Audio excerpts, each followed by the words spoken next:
Hi, my name is Robin Wong. I'm a photographer based in Kuala Lumpur, Malaysia. In this video, I want to share 10 reasons why I think this Olympus EPL7 camera is better than a Ricoh GR3. Let's do this!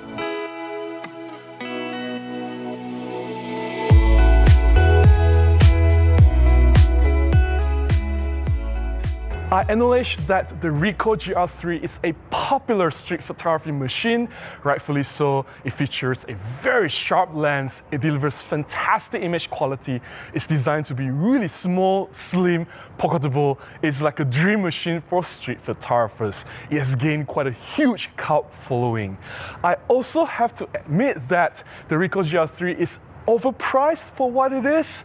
It is priced slightly outside of the range which I can afford, and unfortunately, like many people out there, we don't have that much extra cash to burn, and we can't just buy one camera specifically for street photography. The good news is there are options out there, cheaper alternatives, and I'm looking at this Olympus EPL7. This may be an old camera, but it does have some tricks up its sleeves, and it does have some advantages over the Ricoh GR3. I also understand that this is not a fair comparison. There are things that the Ricoh GR3 clearly does better than this EPL7 or any other cameras out there. It will never be a fair comparison, but hey, this is a cheap alternative and it still can do some things really well. So let's look at this EPL7 and the 10 things that it does better than the Ricoh GR3. Number 1, this Olympus EPL7 has tilt screen.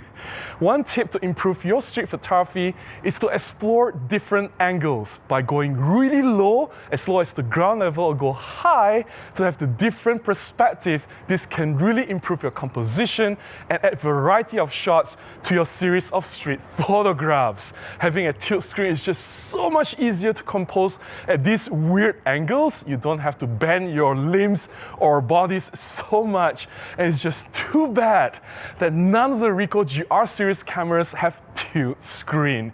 Once you have tried this tilt screen for all these creative compositions, you will never go back. Number 2, better LCD screen visibility. I've used the Ricoh GR3X before thanks to Mati Sulanto. I've borrowed his camera. While the screen is quite good, I can compose with no issues, I gotta admit that the screen visibility on this Olympus EPL7 is much better. The LCD screen is brighter, it is more comfortable composing through the screen, and I am more confident judging like exposure, balance, or white balance colors looking at this screen on this EPL7.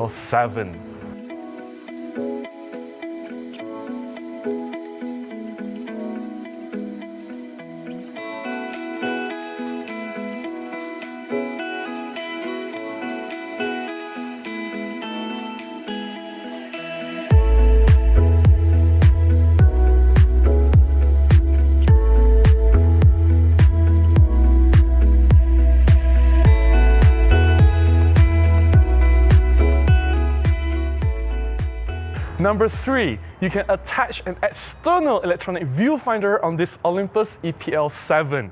You cannot do that on the Ricoh GR3. Yes, you can attach an external optical viewfinder, but that's different because what you see through that optical viewfinder attachment is different from what the camera's lens is seeing. It's not through the lens. Whereas if you attach an electronic viewfinder on this EPL7, you see exactly what the camera is seeing. You see the exposure, you see the white balance, you see all the camera setting changes. What you see is what you get. You see the result even before you press the shutter button. And that's very beneficial for street photography. Number 4, the Olympus EPL7 has better battery life. We're not just talking about better, but significantly better. According to SIPA rating, the Ricoh GR3, with the full charge, the camera can take about 200 shots only, versus this Olympus EPL7, a single charge you can take 350 shots. That is almost twice as much battery life. Number 5, this Olympus EPL7 has better autofocus. The autofocus is faster than the Ricoh GR3 or GR3X, and I've tested and verified this. Not only is it faster, but it's also more reliable. The confidence in nailing the shot, looking at something happening, pointing the camera directly at it, and expect the camera to react responsively, grabbing that quick moment, this E-PL7 does it so much better. Number 6, touch shutter. Both this E-PL7 and the GR3 cameras, they have touch shutter feature. This means as you tap the camera with your finger, that location, the camera will autofocus whatever subject is there and will take the photograph immediately after that. It means with the single tap, the camera will autofocus and snap the photograph instantaneously. This can only work if the autofocus and the camera is truly responsive. And this E-PL7, when I use the touch shutter feature, and I use it a lot for my street photography, I can just nail the shot very, very confidently. Whereas the GR3, well, it is less confident, and I missed quite a lot of shots using the touch shutter feature. I just decided not to use it at all.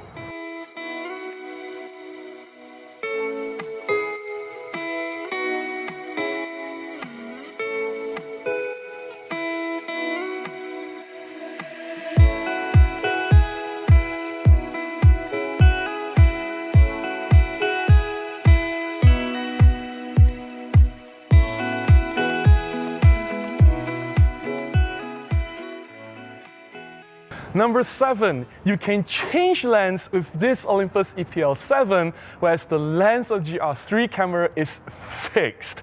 Having the ability to interchange to any lens that you want is a bonus. Say I want to shoot with 28mm equivalent, maybe tomorrow I want something narrower like 15mm, which is a classic street photography focal length. Or maybe I want to go even longer. Say I want to go 100mm equivalent for whatever reasons.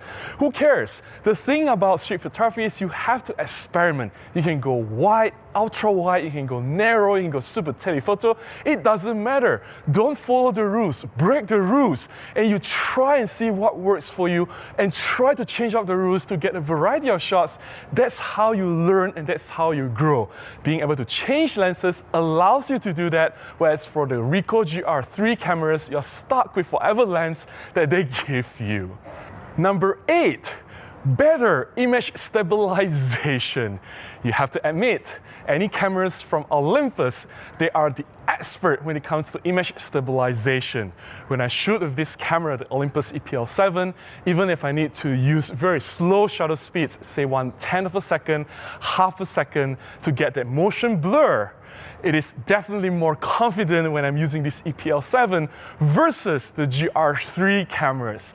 I've said this in my GR3 video before, the image stabilization in the camera is like no image stabilization at all. And the thing about image stabilization is not just it allows you to use slower shutter speeds for creative shots, but it also allows you to nail your shots more confidently, knowing that the image stabilization will help you to steady your shots. Number 9. Dust on sensor problems. For whatever weird reasons, the Ricoh GR3 cameras, although you can't change lens, there's no way to open up the camera and expose the sensor, the dust still get in and they get trapped on the image sensor, which can come out and show in your images if you shoot at like f8 or f11 narrow apertures. While this problem is not entirely non-existent on this Olympus PEN cameras, you can actually open up the sensor, expose it, and clean it. They give you a solution, right? Whereas you can't just open up the Ricoh GR3 cameras and clean the sensor.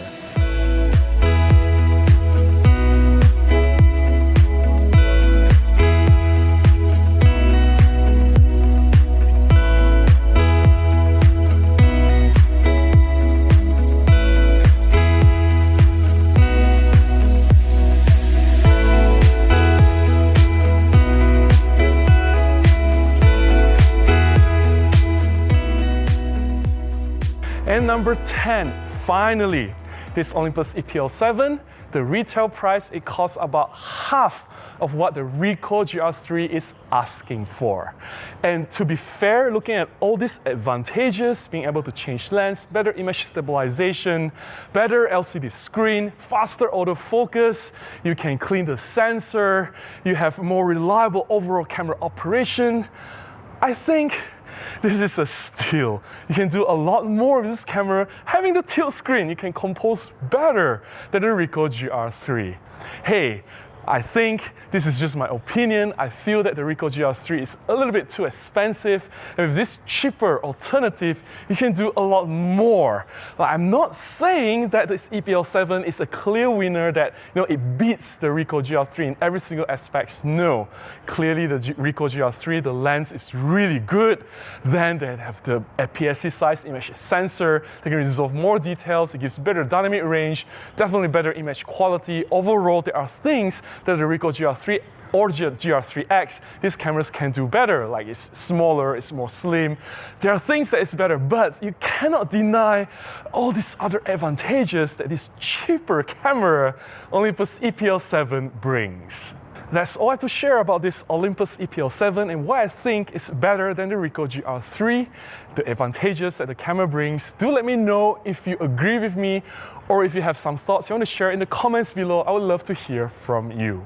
If you found my sharing beneficial and you like looking at my photographs, please consider buying me a cup of coffee, or you can contribute directly to my PayPal. Links in the description below on how you can do that. Any small contribution goes a long way, will definitely help me to continue making more content and publish them right here. Until the next one, please go out and take more photographs. Bye-bye.